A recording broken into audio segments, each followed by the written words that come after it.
Hi, welcome to Naptime Nutrition. I'm Yaffi Lvova, registered dietitian, nutritionist, and owner of Baby Bloom Nutrition and Toddler Test Kitchen.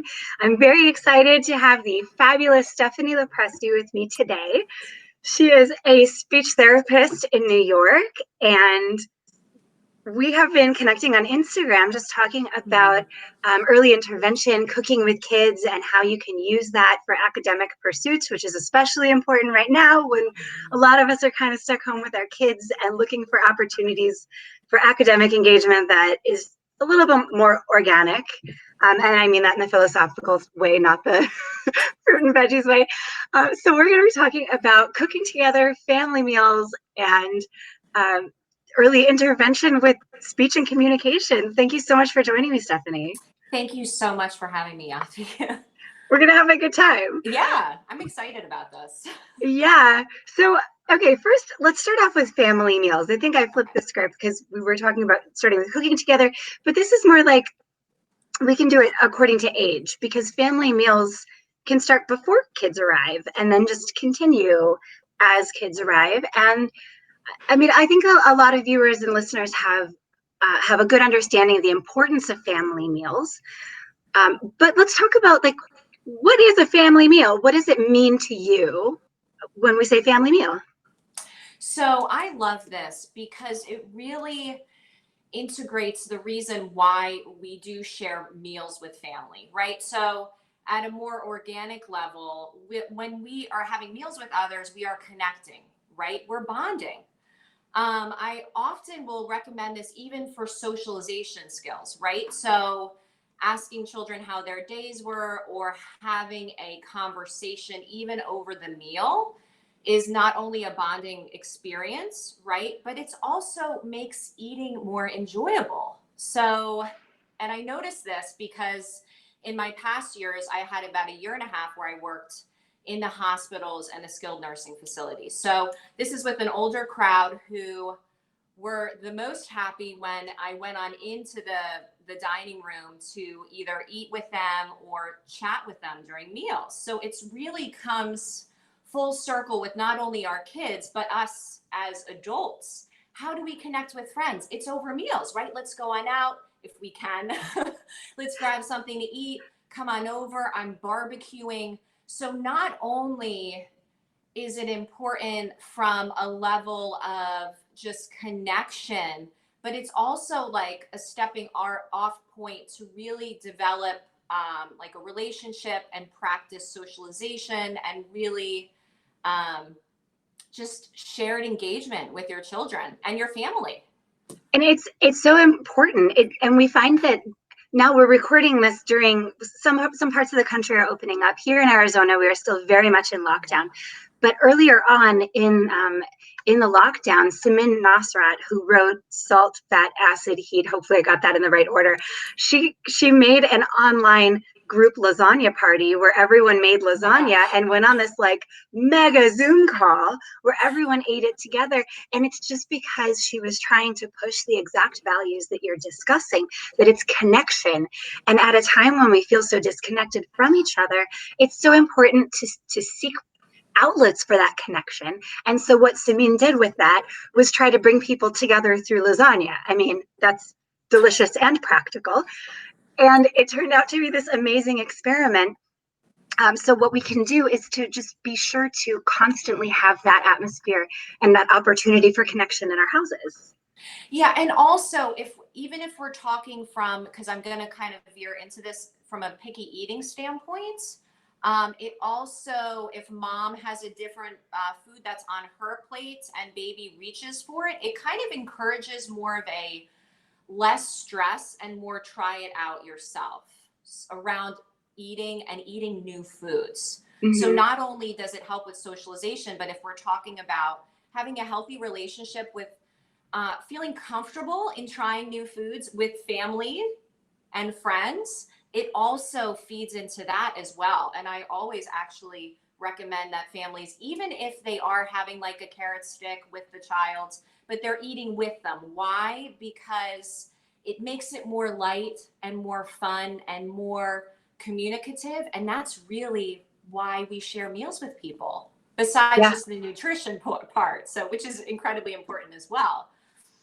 Right. And I think it's important that we actually define what a family is, because a lot of times when we talk about family meals being important, there are certain parts of the population who feel a little bit maligned by that because they feel like they don't fit the definition of family. And so it's important to recognize that whoever's in the house at the same time is a family. And whether that means that it's one parent and one child because the other parent is at work or is absent or maybe never existed, whatever that is, you are defined as a family. It is the caretaker and the child. So even if it's a grandparent and a child, or a grandparent and 5 kids, whatever it is, when we talk about family meals, we're talking about whoever is in the house all at the same time, sitting down together and sharing whatever it is that you're sharing. Absolutely. And even to bounce off that, now when we used to be in schools, a lot of the kids for reinforcement would want to have lunch or meals with us, right? A favorite teacher. And so that just kind of goes to show that family, you almost develop a different bond when you are eating with someone, whether they are directly related to you or not. There's a bonding experience there. So, and then there's a connection to be had, and there are opportunities to have more of an organic conversation, even if it is over the food, which is a very easy way to start a conversation. Anyone can start talking about what the food is that's being made. So Right. it's, a family, like you were saying, it is not always just mom, dad, and siblings, because even me growing up, my father, he worked late. So sometimes it would be me and my sister and my mom, right? And then he would come on in and have it at a different time. But that's just how sometimes it works. But it doesn't take away from the idea that a meal, it's best shared it could be between 2 people, and it could just be between you and your baby. And most of the time with the parents that I work with, it is the mom and the child, right? So Right. And it's interesting how that carries over to different cultures. I mean, the first thing that I think of is obviously not appropriate for a conversation about picky eating children, but um, my husband is from Belarus. He's, kind of Russian tradition. And okay. when we moved from California to Arizona and he got this job, we have a very large Muslim, no, not Mormon. Actually, that would have fit also, Muslim, Mormon, with this story. Either would work. But he got a job with this company that had a lot well, it was an entire company that was Latter-day Saints, and they don't drink alcohol. And that's why I say Muslim would have also fit, because they also don't drink alcohol. But Yeah. he was at a loss when he started this job because he wanted to bond with his coworkers. He wanted to feel his place within the company, and they don't drink alcohol. And that was such an important experience in his culture. And then in our collective culture, we're Jewish. No matter where you go around the world, a Friday night dinner at a Jewish household is going to look fairly similar. And it's so important to feel part of a community by sharing those foods, by having, whether you're in China or you're in Montana, you're having a similar dynamic at that meal, and it's comforting to be part of that culture. So we can recreate that on the microcosm in the individual family, and that brings predictability and routine and Oh, yes. consistency and culture, and all of that makes eating so much easier for all family members. Absolutely. Yeah. And you're right. Like culture, I do think of culture when I think of food, because half of my family is Italian and I grew up with that half.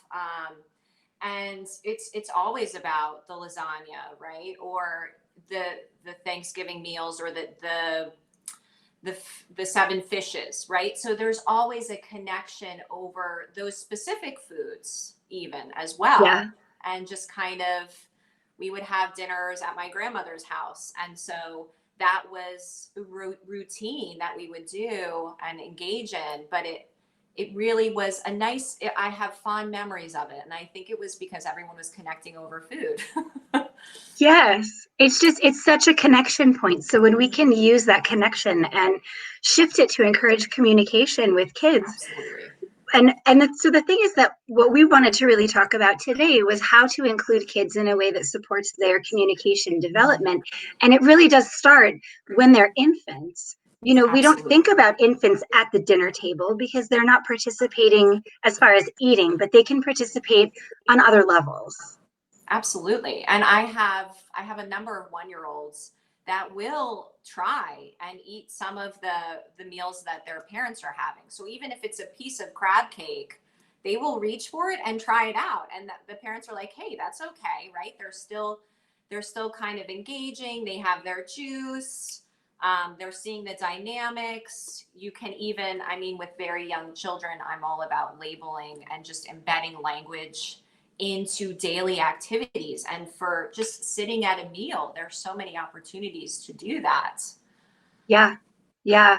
My parents tell me stories about how when I was tiny, still in a car seat, not definitely not big enough to be eating, even by early 1980s standards.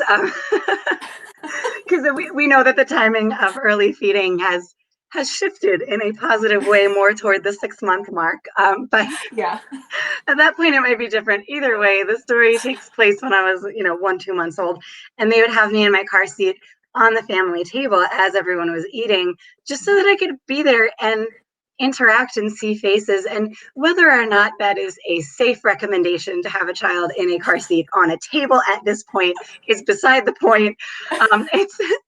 It's more that no matter the age of the child, they can be present at that meal and engage to the best of their own ability. And that's going to lead into more advancement in communication with other family members. So you should, if your child is awake at 1 month while you're having a meal, you should have them at the table in Yeah. some manner. Absolutely. And even, I mean, our children are like sponges. So even if they're there listening to your conversation between you and your partner, they're still kind of picking up on things. And they at that age, they want to be around you anyway. So it's nice to know that even if they're not as actively engaged as they, could be, it's still important to kind of have them in that with you and engaging in that. And then when they get older, they're going to be more excited to join the dinner table and help out with the food and realize that it is for connection, really. I mean, I grew up and we did have to have meals at the table. So and at first, I think around teenage years, I was like, oh, I kind of scoffed at it. However, now I realize it was the way to connect with mom or my sister or dad when he came home. It was a way at the end of the day to kind of make that connection. And it was always revolved around food and sitting at the table together, even if you weren't hungry. So Yeah. And when we were chatting about this segment, you brought up baby sign language. And I did a whole segment on how baby sign language is beneficial for creating a healthy relationship with food. And the basic premise was just that the earlier you can communicate your needs effectively, the earlier you can learn to respect those biological cues. And you're on board with baby sign language as well. So when these kids are being part of the family meal, even before they can communicate verbally, they can start to communicate in other ways. Oh, absolutely. And I mean, even just gestures, pointing, right? So that's one of the first gestures that we get. But like eat, they may want to try something. I love signs because I see them as a bridge to communication. So it's easier to imitate a sign than to speak words initially. So it really allows for immediate empowerment. So a child feels heard even when they haven't quite formed the words yet. So, incorporating signs to engage in communication over meals, it just kind of all melds together, right? So the bigger idea is communication and connection over meals with our family. And then it trickles down into empowerment and feeling like we can even demonstrate our preferences, which is what we want our children to feel safe doing, right? Oh, I don't really like that, or I do like that. And it's a safe environment to do that, even if it is over the broccoli, right? So because that can spill over to other areas of things that they like and they don't like, and feeling heard. Right. And that feeling heard really leads to confidence. And when they have confidence, they can feel more adventurous in different aspects, and sometimes that works in our favor as parents, and sometimes that doesn't. But the major concern that I hear when I tell parents about baby sign is, well, if they speak sign language, they're going to be verbally delayed. So I have heard this before, and usually when I go into homes and teach sign, I always premise it with, this is more of a bridge. So we use signs because it's easier to imitate as opposed to verbal, and it provides the correlation between I do this, so it is a signal of something, and then I what I want is acknowledged, right? So I'm heard when I do the sign, and then when the baby actually realizes it's easier to say cookie than to sign cookie, they're just going to say cookie, right? Because they're able to receive what they're requesting, and they also feel empowered. So it really, I like to say it or describe it as a bridge, because it provides that immediate reinforcement. This is something I could do. A lot of the signs are very basic, and I take like approximations of it, to really empower them and show them that if I speak this word, it's a heck of a lot easier to demonstrate what I want or engage, and I'm going to take that easier route, right? So it's just a way to help facilitate real, like, more functional and verbal communication. So that's why I love it. Plus, it's so adorable. I mean, I don't know if you've ever seen babies signing. I mean, it's just, it's cute. Yeah, I did sign language with my kids, and I totally messed it up. I mean, so this is more, but I only did it with food, so they thought that this was snack. Either way, it was consistent, and we understood each other. Exactly. So whatever. But people always ask me with my twins who just turned 7 if they ever had twin language, and I can say that they have not really had twin babble language, but they had twin sign language. I remember very clearly one time they sat next to each other and they both started going like this and looking at me, expecting a result. And I was like, that's not You're a like, thing. I have not clued into that. Yeah. Oh, and of course, I'm making a gesture for our podcast audience, just like waving my hands in the air. And they were doing the exact same thing, expecting a response. They totally made it up. And I, I think they were too young to play jokes on me. I don't know. You would be surprised. I have like an 8-month-old, and the mom is like, I swear he's always laughing at us and tricking us. I'm like, all right, well, so, you know, I mean, we are hardwired to communicate and connect. So I'm not surprised that, you know, your twins or a lot of babies will connect and make up, like you were saying, even their own, I would call it more of an approximation of whatever it is. The other Right. thing about signing when we're eating is it's an immediate reinforcement. So when they functionally request for something, whether it's more potato or a drink, you're usually able to give them that reinforcement and then immediately empower them to use a sign or to use a word or a label. So it's another way to get real buy-in and encouraging children of the power of their words and their communication. So Yeah. food is a big motivator. Great. And I do remember as a parent, I can picture it, taking my kids for a walk, and I was pulling them in the wagon and they both started crying at the same time, and I did not know what they wanted. And I just looked at them and said, what do you want? And they were probably 9 months old, and they just started signing more, which, you know, for us meant snack. And I was like, oh, all right. Okay. It was And they amazing. collectively were like, we need to eat. This is a long walk. Yeah, maybe I lost track of time, or maybe they were hitting a milestone and had an appetite a little earlier. I don't know, but point being, they were having a tantrum, and I was able to ask them, why are you screaming? And they were able to answer me way before Yeah. verbal language would have been appropriate. Right, exactly. So that's another example of how empowering it can be. It was empowering for me as That's a parent. I know. Yeah. You're like, thank God. I mean, because otherwise, what would you do? You probably start rocking them or running home or so it Yeah, really, yeah, it helps both parties, both right. communicative parties, your children and yourself, you know, for your peace of mind.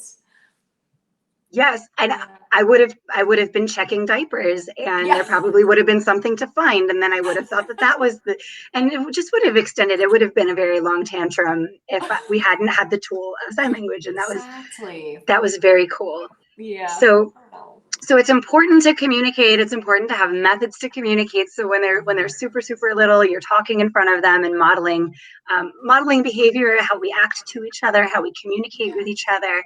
And then as they get older, we start with sign language, and then we start with words, which is super fun. Yeah, And all of that can be done at and around the family meal. absolutely. And, it is evidence that it's easier for very young children to actually identify actual objects as opposed to drawings.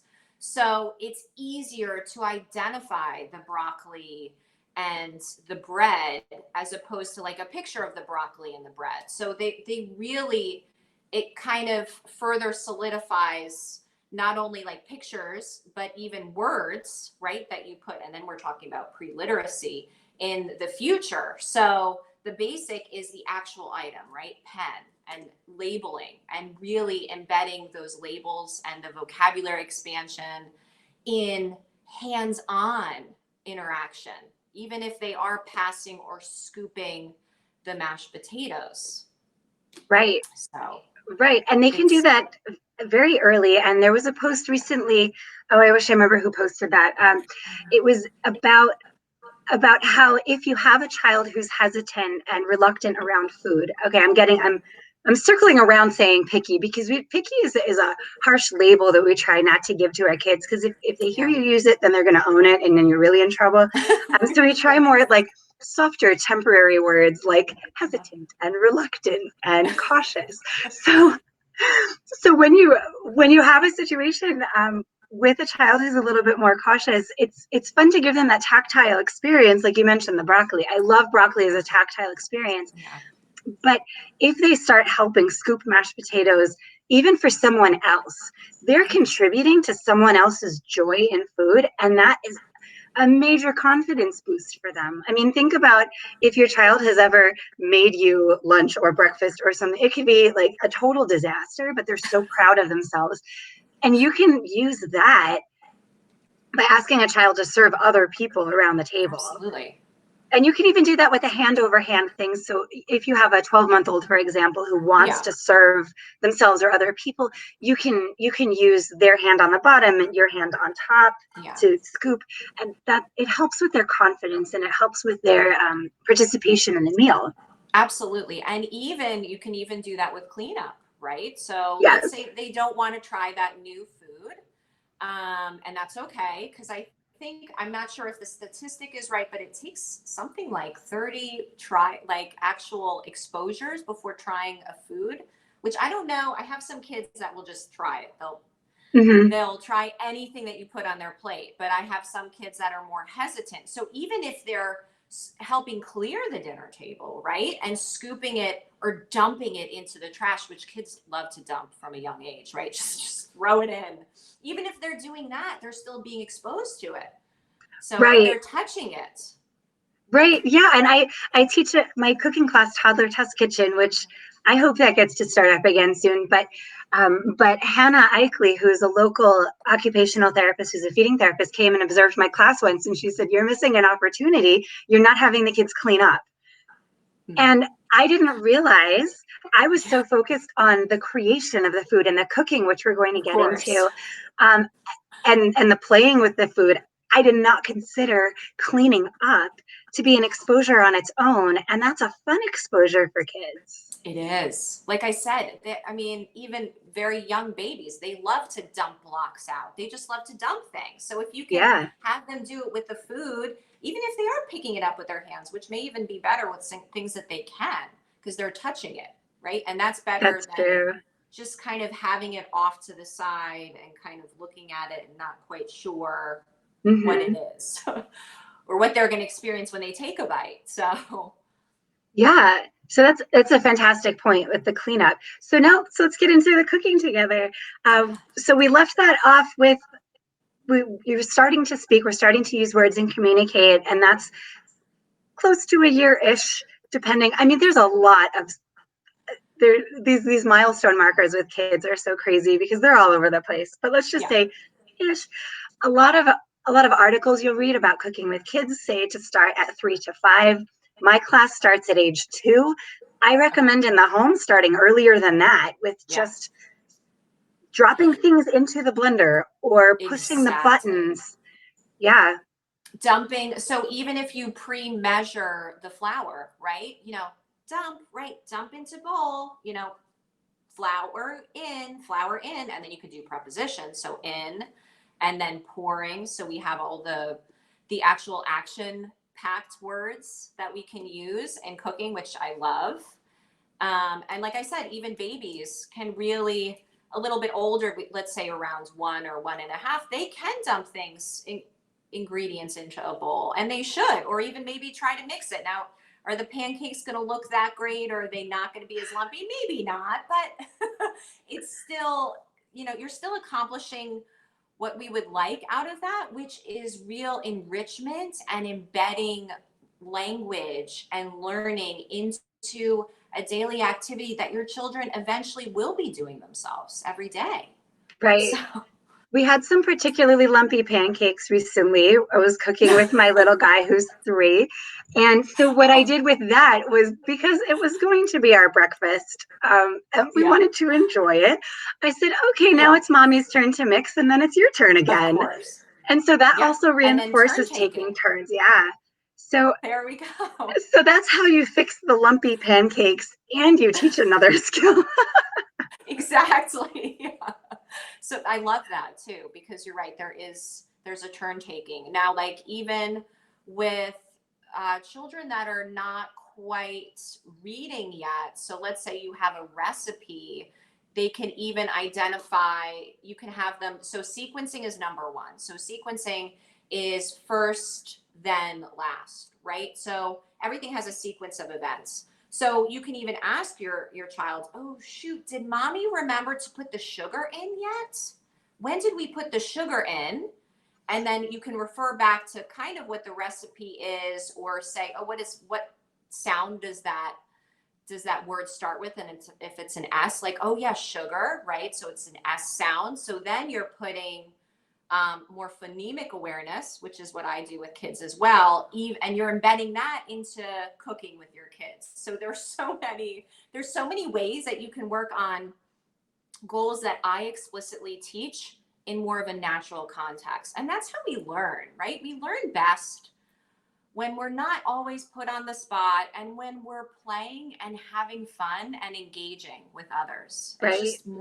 It's an easier way to learn skills that are more complex. Right. Right. And that can grow with the child. So I've been cooking with my Absolutely. kids since they were very little. And now my twins are 7. And now one of them, I posted on Instagram, just made up his own recipe for cupcakes and I we saw executed that. it. Yeah, it was great. But it required him, he drew a picture of a cupcake I love and that. he wrote down the ingredients and the amounts. And when we were cooking it, um, I said, okay, so this is a quarter of a cup, and I drew my little circle with the cross through it to represent, the circle represents a whole, and then Mhm. each quarter represents a quarter. And so we talked about how the number on the bottom is how many parts of that it would take to make a whole.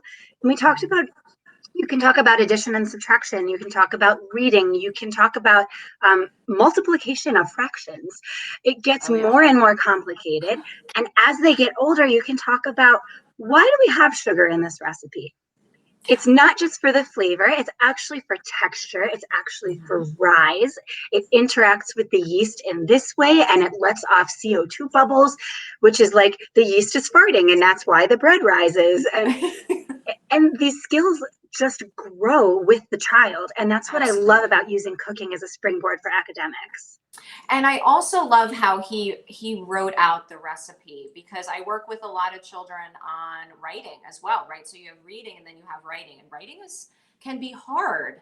But the idea of having a sequence when we write things, most stories, right? They have a sequence. Now, a recipe has a certain sequence too, as well. Sometimes if you add something too soon, you're in trouble. Or if you add a dry ingredient to the wet ingredient too soon, we may have, so it's direction following as well.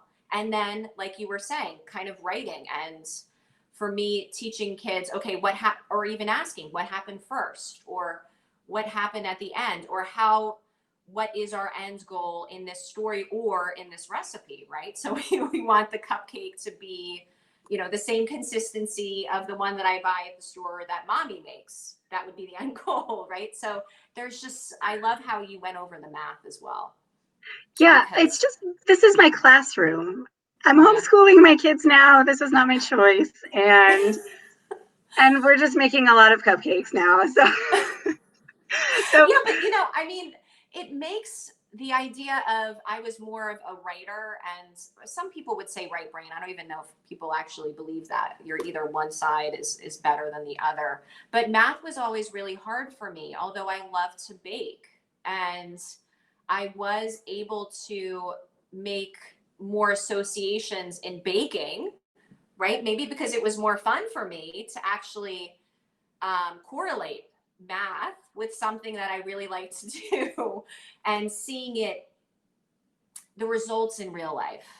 So, right. this is how important it is, right? If I put too much of this and I don't follow the recipe, then this could happen. So, Yeah. yeah, I think it's very important because it's very different sitting in a classroom with a teacher and a blackboard I know. versus you and a bowl of ingredients and Yeah. the end goal being something delicious. Absolutely. And yeah, and that even goes for not even cooking, but science experiments. I had some kids that were making volcanoes this past spring with their parents, and they learned the different, you know, what you do first, second, and last, and they were able, kindergartners, to kind of like start writing, you know, what they did. So Yeah. not necessarily a recipe, but maybe some people would say like that is kind of the same idea of putting that language and learning into activities that we can do that are more fun. And the cooking in particular, because it's something that your children will do for the rest of their lives. So it's a skill. And of course, if you're working with volcanoes, you know what comes next naturally is, well, where are there real volcanoes? Can we go see a volcano? And then you can get out the map and Oh say, my gosh. here are volcanoes, and we can watch a YouTube video about volcanoes. Ah, And of it course. it just takes you down a very positive rabbit hole of Oh learning, yeah. and it's just a good place to start. And even with food, right? So let's say your child really likes cinnamon. Okay, well, maybe we can look up other recipes with cinnamon. Oh, you like Right. that flavor? And then we're talking about descriptive words, which I'm always trying to teach more explicitly, but this is better if you're doing it actually in the context of cooking and real life learning, where you're describing things. You're using Right. words to describe things.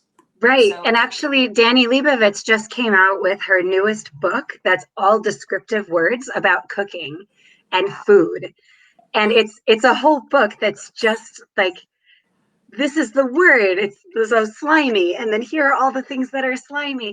And because if we limit our kids to good and bad, or I like it or I don't I know. like it, it's limiting. So when we Yeah. give them more vocabulary, they're able to identify more with what they like about the food and what they don't like about the food, and talk about it on a deeper level, which helps us as the parent understand, how can I increase their palate, and how can I make sure there's always a safe item on the table when I serve a meal. Absolutely. Yeah. And then going back to academics. So when children are able to learn certain words and descriptive words, they will use those when they're writing, right? And expressing themselves, or even playing with friends, or Yeah. outside. Oh, that's slime. Oh, it looks like a slimy slug, right? So, which, I mean, to me, the descriptive words and vocabulary, it's like, oh, that's so great. So, That's wonderful. Yeah, and so getting back to the picky eating issue with cooking, it's so valuable because it's valuable on so many different levels. It's difficult to pick where to start, but kids are being introduced to one ingredient at a time, and they're being introduced in a way that is not at the table. And even if you have the perfect, no pressure family dynamic at the table, the very fact that you're sitting at the table with a plate in front of you and everyone around you is eating, that can be kind of sensory overwhelming for certain kids who have picky eating tendencies. So taking that and moving it to the kitchen and being in a situation where they're not expected to eat. No one around them is eating. This is not an eating type of situation. They have the freedom to take a taste of shredded carrot, or I wonder what that celery tastes like when it's chopped up that small. You know, they get to be curious without any pressure at all. And that's so valuable.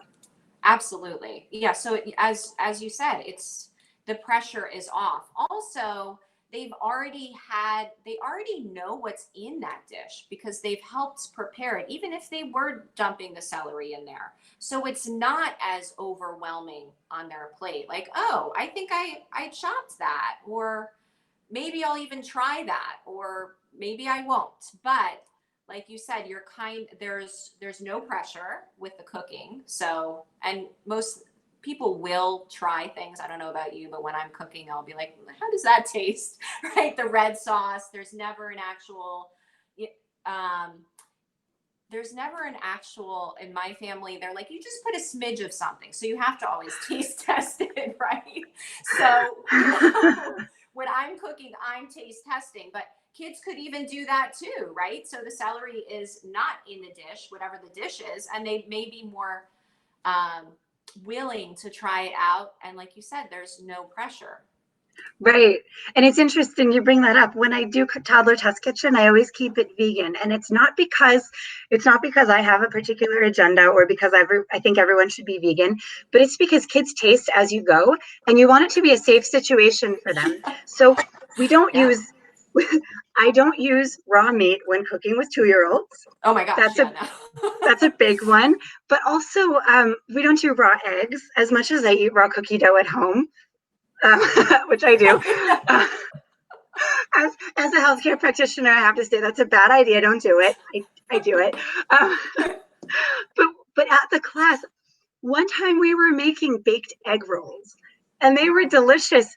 But I specifically bought the vegan wrappers. And I'm glad I did because those kids were eating the raw egg roll wrappers. And we say don't yuck someone else's yum. That was a little difficult to not yuck their yum. Because you never know what they're gonna taste. So in my class, I just like to keep it really safe by never having any meat or fish or eggs. You just never know, because when they feel free, when they don't feel like they're under pressure, they're gonna put the weirdest stuff in their mouth. And also, I mean, even younger babies, you'll notice babies mouth everything. That's how they explore. Everything goes in the mouth, right? So taking that into account as well, you're like, that spoon that was maybe stirring the eggs could go in the mouth if it's sitting around, right? Because why not? So, right. Yeah. So I do a lot of egg substitutes. I do a lot of my favorite one is the flax egg, the chia egg, and then aquafaba, which is a huge trend. The liquid from the garbanzo bean can. That's a really good one, and I've actually used that to replace milk in certain recipes also. But my favorite egg replacement that was vegan that I totally made up because I was stuck in the house and had no options was I took some sushi rice that was raw, and I blended it up with my Vitamix into a powder. And that was seriously a binding food. You have to be careful with that, though. It's really powerful. Wow. Yeah, just use a little bit, but it was wonderful egg substitute. So, wow. Okay. So how many children do you usually have in your toddler test kitchen? I'm really intrigued. Before a full class is 18 with associated parents. So it's a parent-child cooking class, and we do it at the farm South Mountain or at Vertuccio Farms over here in Phoenix, and it's on picnic tables. It's very rustic. We have a really good time. But yeah, every class, someone comes up to me and says, my child never ate a carrot before. And I think the best, it feels really good, but this is the thing, when they're not expected to eat it, when they're in a setting, possibly surrounded by positive peer pressure, other kids eating it, they're going to be curious. And when they know that they're not expected to eat it because they're cooking, they're going to be more curious. We did We did roasted tofu lettuce wraps, and they had, Oh, the original recipe has mango, but I'm allergic to mango, so okay. we can't cook with it, can't clean it up. So we substituted pineapple, and I knew to be prepared with double the amount of pineapple that I should need, because by the time it's time to put it in the dish, there won't be any left. Some Yeah. things are easy to predict, and some things like the egg roll wrappers are completely impossible Oh, to yeah. predict. But kids they are curious by nature, they're adventurous by nature, and when we can shift the dynamic so that they have an ability to experiment without feeling pressured, they're going to experiment. And as you said, sometimes they eat the final product and sometimes they don't. So it's important to remember that it's about the journey. It's about cooking together and that bonding experience and the food exposure rather than the actual bite at the end. Yeah. But they will, I feel like they will be more prone to trying things if they're involved in the process, right? Even us, right? I mean, if you make Mhm. something, a recipe, and you try to reenact it, of course you ask family members, can you try this, right? Like, is it like the original? So you're almost proud of it too. Right. So there's a Right. sense of pride. I saw that yesterday actually in my own kitchen where I make this dip called sparlick, and it's fantastic. Okay. It's the ultimate condiment and it's on my Instagram. But one of my kids doesn't like it, but he Okay. really, really wanted to help me make dinner yesterday. And that was Okay. going to be part of dinner. So he asked if he could make it. And so it's just a food processor recipe. So he put all the stuff in the food processor, and then he tasted it to see if it tasted right. He still didn't want to eat it with dinner, but it's interesting that he asked if he could taste it to see if it was right, even though he didn't like it. It was just a testing thing. It was interesting to watch.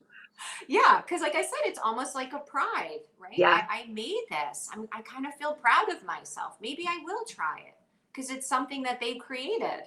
right. And seeing So, someone else enjoy something that they created is also the yeah. ultimate for a small child to create something that someone's enjoying and you can see them enjoying it. And that's just it's that's They food. feel It's like food. they're contributing, right? I Yes. mean, a lot of the times I tell parents to ask for their children's help with things, right? And some parents are like, what? They're like 1.5. I can't ask them for help. But the idea behind that is that they feel valued when you ask for something for them to do something for you or with you, and something like being involved with the food making of the food makes them feel special, right? Because we all have to eat. So Right. even if you are making grilled cheese and they're putting the slices on the bread, it's Yeah. still they're contributing to it, so they feel empowered in their who they are in the family dynamics too. So it really does, it adds to that like empowerment. Plus it sounds so cute with that story. So he actually wanted to try it.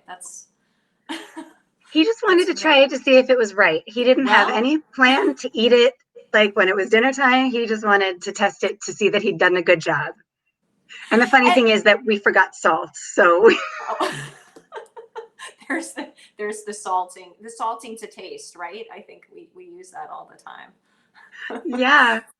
Yeah. So this is how we can use food to communicate and to just be a springboard for positive communication and positive exposure. And you mentioned earlier, there are around 30 exposures. Depending on the literature you look at, some say 15, some say 40. It depends how they defined an Okay. exposure and how they Right. defined success. But it is consistent that many children need a lot of different exposures.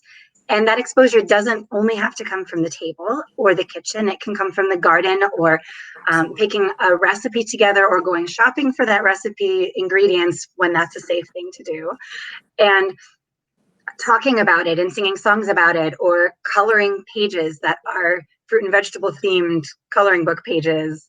Another book by Danny Leibovitz. I'm like a walk-in Oh, that's commercial for so her fun. books. Yeah, so these are all ways that we can communicate with our kids. And I think that it's very important to talk about this because, especially as we're spending more and more time with our kids lately, it's important to feel confident. And when we feel like we're communicating effectively, then we as parents can feel more confident. And that's going to affect other areas of our lives in a positive way.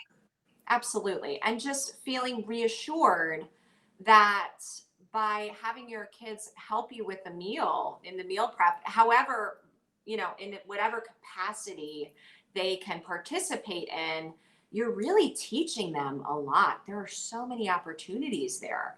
And that's like natural learning right Yeah. there, as opposed to sitting at a table. I think a lot of the overwhelm this last spring, and speaking to a lot of parents, was um, the method in which they assumed that their children had to learn, which was sitting and doing these activities where they're seated, and it's kind of decontextualized. It's not learning in real life, right? It's more, oh, well, they have to do this while sitting at a table and reading these drills. And first of all, I think that's overwhelming for anyone. And second of all, a lot of us don't learn that way. We learn through moving and being hands on. So just the reassurance that by asking your kid to cook with you, you are teaching them. First of all, you're also helping yourself out a little bit, right? Depending on how much they can actually do.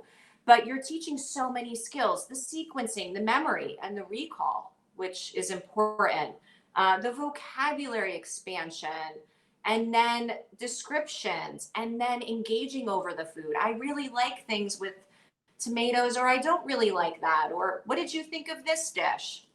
So there's so many positives, really. And just feel reassured that it may not seem like you're teaching them a whole amount, but you really are, because that is language and learning embedded in our daily lives. And that's how we learn. And it's more fun that way too, right? I mean, Yeah, and that's how it's going to stick around longer. I mean, yeah, the drills that they're sitting and reading, it's important for increasing literacy, and I'm not going yeah, to knock that. But the things that you're doing by using practical daily life activities in order to get across learning, those are lessons that are potentially going to have a little bit more sticking power. absolutely. Yeah. And Yeah. they will remember that. It's not just in the context of reading the story or reading the recipe. It's also relating it to life, right? And that's what we call carryover and speech. It's like taking the skills, whatever the skill is, and you can teach it while you're cooking with your child, and having them be able to relate that back to different situations in different areas or activities in their lives, even if they are pretend playing with a friend in a kitchen and they're making that special dish. So they're recalling the things that they learned, and they're using that in their lives. And that's real learning, right? When you can take what you learn and then you apply it, and then you apply it in a way that's more authentic to yourself. So, and that's what we want with our kids, right? Like, learning should be fun. Cooking can be fun, and so it's less pressure, I think, as opposed to that we have to sit at the table and this is the only way to learn something. So Yeah. Yeah. Well, I guess now I can say I have a book coming out that's going to be in December. I can't share the name because it's not named yet, but it's okay. it's all about cooking with very young kids, and the advice starts at 12 months. So if anyone's into that, I can't tell you the name of the book. So far we've just been calling it Little Chef, but check out my author page on Amazon because it'll be there when Oh, I we love figure that. out a name. But so, okay, so Stephanie, tell our viewers and listeners where they can find you. So I am on Instagram at It's Remotely Speech, and I'm also on Facebook. I do have a website. I not only do I do private therapy, but I also do parent consulting. So when parents call me up and are having some concerns about school related issues or kind of problem solving, either feeding or language, I will give professional advice for that as well. I love what I do. I just embedding language and learning and the real empowerment that children can get when they have their voice, whether it is signing as a bridge to speaking, is what, it's almost my mission, right? Right. So yeah, I hope you guys follow along. I love to have parents and, answer questions and just really make a community on here. So Yeah. And you had an online course, didn't you? I do. So next week is the first, so it is all entirely online, and it is called the Kickstart Communication Camp. So it is for babies that are over the age of 12 months and not speaking yet, or not speaking as much as their peers. So what I do in that course is I kind of teach to the parents. So what the strategies that I use as a speech therapist. So it could be basic signs. It's also like identifying your child's core vocabulary and ways to kind of facilitate verbalization. It's little behavioral tweaks that you can make around the home. So it's all online. The moms and I are doing 2 live Zoom calls throughout the week, just kind of for support and to build community. But the whole thing is really sharing what I do, which is getting babies to talk and to really express themselves and feel confident, like they're heard and understood. So That's amazing. That's amazing. Confidence is just everything. Confidence for the kids and yeah, confidence for the parents. for parents. Yeah. Well, thank you so much for joining me. This is really Thank you valuable information. thank you so much for having me. This was great. All right. Well, I'll end it here. And well, I would generally say when people can watch Naptime Nutrition, but used to be Tuesday afternoons, and now we're just all over the place with lockdowns. So just keep watching, and Keep I'll be watching. here. Okay. Thank you. Thank you.